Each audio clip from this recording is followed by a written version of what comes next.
দেখছি যে গতবারের থেকে সব রকমের খেজুরের দাম একটু বেশি মনে হচ্ছে।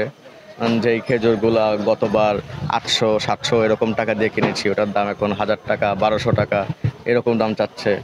না আজোয়া, তারপর মেডজুল, সবগুলা খেজুরের দাম একটু বেশি বেশি মনে হচ্ছে। আচ্ছা, আমরা তো শুনলাম যে দাম কমছে। সরকার নাকি ট্যাক্স বাদ দিচ্ছে খেজুর থেকে। দাম ভাবছিলাম একটু কম হবে, তো ওরকম বাজারে দেখছি না, সেটা একটু বেশি মনে হচ্ছে দাম।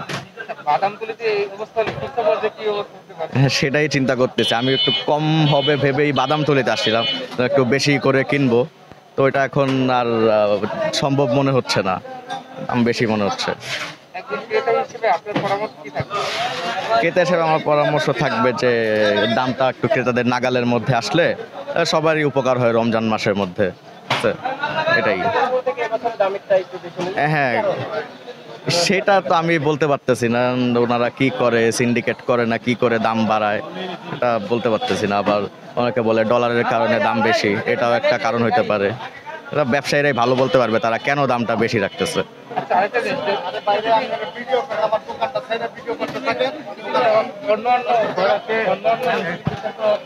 রমজানের তো দাম কমায় না, হ্যাঁ দাম বাড়ায়। হ্যাঁ, এটা কখনো বাংলাদেশে দেখি না, সবসময় আমরা নিউজে দেখি, ইন্টারনেটে দেখি যে রমজান আসলে আমার বড় ভাইরা বাইরে থাকে, তারাও বলে যে এরকম রমজান আসলে সব কিছুর দাম কমায় দেয়। কিন্তু বাংলাদেশে আমরা সবসময় উল্টাটা দেখি, রমজান আসলে সব কিছুর দাম বাইরে যায়, বাজার থেকে জিনিসপত্র উধাও হয়ে যায়।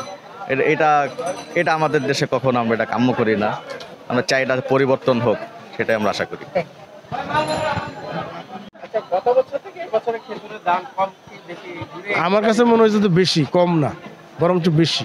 গত বছর থেকে গত বছরকে দাম বেশি, যেটা কম সেটা, যে জিনিসের দামই কম সেটা বেশি দামি জিনিস না। কিন্তু আমরা দোকানদারের কাছে যত গিয়েছি তারা বলতেছে এবারে যে দাম 500 থেকে 700 টাকা।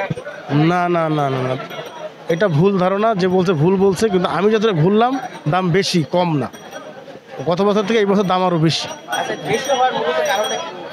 বেশি হওয়ার মূলত কারণ বাংলাদেশে আমি যেটা মনে করি সিজন উপলক্ষে মানুষ কিনবেই, এই জন্য জিনিসের দাম বেশি।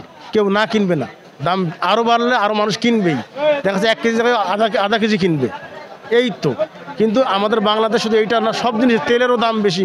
ওই সিজন রমজান মাস মানুষ কিনবে, ফল মানুষ কিনবে, ইফতার করবে, লাগবেই, এই চিন্তাধারায় বাংলাদেশের জিনিসের দাম বেশি।